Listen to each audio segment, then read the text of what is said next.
The cafeteria exploded into shrieks and milk carton geysers the moment a red-faced 8th grader slapped my daughter's tray out of her hands. Spaghetti sauce splattered across 3 tables. A chocolate milk carton hit the floor like a grenade. 12 seconds later, that same kid, mascot hoodie bunched under his chin, was curled on the linoleum, bawling. Not from a punch. Not from retaliation. From the truth, which hurts louder than any fist. The principal's microphone announcing over the intercom, "Devin Holbrook, report to the office immediately. We have the footage. My name is Nolan Pierce. I keep my lawn at a reasonable 2 inches, wave at neighbors on my morning jogs, and treat my grill like a religious altar. Quiet, disciplined, smoky. We live in Maple Crest, a neighborhood that promises oaks, sidewalks, and community, which is HOA code for papers, fines, and surveillance. Our HOA president is Deirdre Holbrook. Helmet hair shellacked into submission, color-coded binders for every season, a smile that says census taker for purgatory. She's the type who measures fence posts with a ruler on Saturday mornings and moralizes at you through next-door posts with 12 exclamation points. Her son is Devin, 13 years old with walking posture like he's allergic to consequences and a smirk that could curdle fresh milk. It started small, the way these things always do. Courtesy notices stuffed in my mailbox about my non-regulation mailbox paint, which I'm 99% sure is just black. Standard black. Hardware store black. Then came a violation for unsanctioned succulent density on the porch. Apparently, 4 potted plants exceeded the aesthetic guidelines outlined in Section 7.3 of the Maple Crest Community Standards Manual.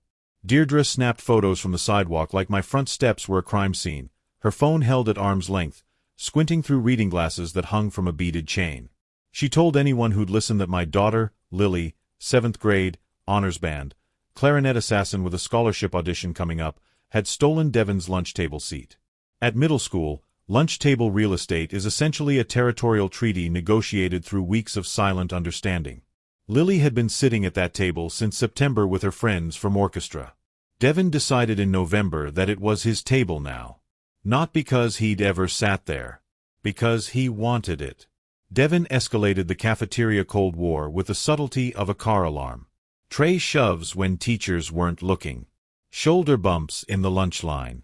A rumor-a-day calendar. Lily cheated on the math test. Lily shoplifted from the school store. Lily is moving because her dad is a criminal. When I asked Deirdre to rein him in, speaking to her calmly in her driveway after another violation notice, she tilted her head with a patronizing smile and suggested Lily reflect on her provocations. That's the HOA way of saying boys will be tyrants, and girls should accept it. The stalking got weirder, crossing from petty to unhinged. Deirdre started pacing our sidewalk with a laser tape measure at 6 in the morning, measuring the distance between our mailbox and the property line. Twice in 1 week. My wife caught her on our porch camera at 6:15 on a Tuesday, crouching near our recycling bin with a flashlight and a clipboard. She posted grainy porch cam stills to the Maple Crest Facebook group with the caption, "Is this properly sorted? Question mark. Question mark. Question mark." 37 comments debating whether a pizza box belonged in recycling or trash. She handed out laminated flyers about neighborhood civility at the November HOA meeting. They featured clip art doves, a photo of a perfectly edged lawn, and a bullet point about girls' responsibility to de-escalate conflicts with boys. I am not making this up. It was bullet point number 4. I filed 2 complaints with the HOA's Ethics Committee, a body that allegedly existed to review board member misconduct. Plot twist, the Ethics Committee was just Deirdre in a different cardigan, reviewing her own complaints and finding herself blameless. Then she crossed the dotted line on the map, the boundary between annoying and illegal. Deirdre emailed the school principal claiming Lily had scratched Devin's cheek with a concealed blade during lunch. A concealed blade. Those words. In an email. Which is a sentence you don't write unless you've forgotten libel exists or you're so drunk on power that you think consequence is a myth. She carbon copied the Maple Crest board, the principal, the assistant principal, and, because drama loves a crowd, the school resource officer. She demanded Lily be suspended immediately, searched for weapons, and removed from all classes with her son. Here's what Deirdre didn't know. The cafeteria had recently installed a brand new 4K panoramic camera system after last year's pudding riots. An incident involving 6 8th graders and industrial quantities of chocolate pudding that I still don't fully understand. The camera caught everything. Every angle. Crystal clear. It showed Devin knocking Lily's tray with a backhand swipe, spaghetti exploding across her shirt. It showed him jabbing a finger at her face, leaning in close, and shouting a word that rhymes with witch. It showed Lily, sauce dripping from her sleeves, doing the most nuclear thing possible, walking away. Walking directly to the lunch monitor stationed by the vending machines and handing over a flash drive. The flash drive. Oh, the flash drive.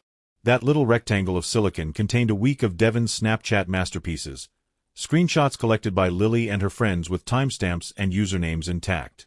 Devin bragging about owning the cafeteria. Devin calling girls decorations and trash. Devin posting photos of Lily with crude annotations and laughing crying emojis. The kind of evidence that makes school administrators go pale and lawyers start drafting settlement memos. When the SRO, Officer Mendez, a man built like a refrigerator with the patience of a kindergarten teacher, paused the footage in the principal's office, the room went cold.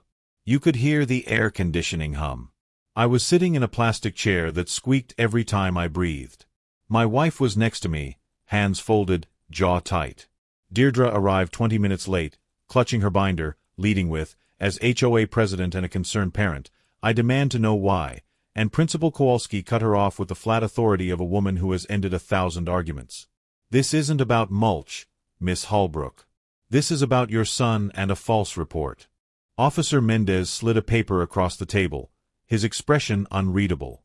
A report noting false statements to school officials, witness intimidation, and harassment. On another screen, the assistant principal, Mr. Brennan, a man who coaches JV basketball and does not bluff, pulled up time-stamped clips from the Maple Crest community security cameras. Footage requested under the HOA's own bylaws, the ones Deirdre loved to quote. It showed Deirdre trespassing 2 feet into our front yard at 6:17 in the morning to photograph our recycling bin. It showed her measuring our mailbox 3 separate times. It showed her taking photos of Lily walking to the bus stop, zooming in on my daughter's face. I didn't even know the HOA could be FOI-ad. I didn't know our neighborhood security system kept footage for 90 days. But apparently, sunshine laws love an overzealous clipboard, and Deirdre's reign of pettiness had been documented in high definition. The board meeting that night was packed like a playoff game. Folding chairs arranged in tight rows, passive-aggressive cookies on a table near the door, the whole suburb circus. People I hadn't seen in months showed up. Neighbors who'd been on the receiving end of Deirdre's violation notices. Parents whose kids went to school with Devin. I kept my presentation neat. 3 minutes, facts only, no emotional appeals. I played the cafeteria video on the projector screen. Gasps. Whispers. Someone said, "Oh my God." I played the Snapchat montage, complete with captions like King Devin and a crown emoji that suddenly felt like Exhibit A in a criminal trial. I showed the HOA security snippets. Deirdre stepping onto my lawn, measuring my mailbox with a tape measure at dawn, snapping photos of Lily as she walked to the bus. People gasped like a soap opera had crawled out of the cheese platter. Someone dropped a cookie. Then the HOA's contract attorney, Mr. Feldman, a man who normally naps through budget votes and wakes up only to say approved, cleared his throat. He adjusted his glasses. He looked at Deirdre with the expression of someone who's just realized they're standing in a minefield. He said, and I will never forget this sentence, "This constitutes harassment, abuse of office, and potential stalking behavior. Immediate removal and financial penalties are recommended per Section 12.4 of the bylaws." The principal, on speakerphone because she couldn't attend in person, announced Devin's 10-day suspension, mandatory counseling, and probationary status for the rest of the semester. Officer Mendez added a no-contact agreement between the Halbrooks and my family, enforceable under county ordinance. Deirdre tried to pivot into a speech about community standards and the importance of leadership, but someone in the back, I think it was Mr. Chen from 2 streets over, yelled, "Is stalking a community standard?" The room laughed in that dangerous, unanimous way that signals the end of someone's reign. The board called for a vote on Deirdre's removal. It was unanimous. 9-0. Deirdre was censured, fined $5,000 payable within 30 days, and immediately removed from the HOA board and all committees. She stood there, face drained of color, binder trembling in her hands, mouth opening and closing like a fish drowning in air. When the gavel came down, she whispered, "This is a mistake. You'll regret this." Her voice cracked halfway through. But nobody was listening anymore. The meeting adjourned. People filed out. Deirdre stood alone by the projector screen, still holding her binder, staring at nothing.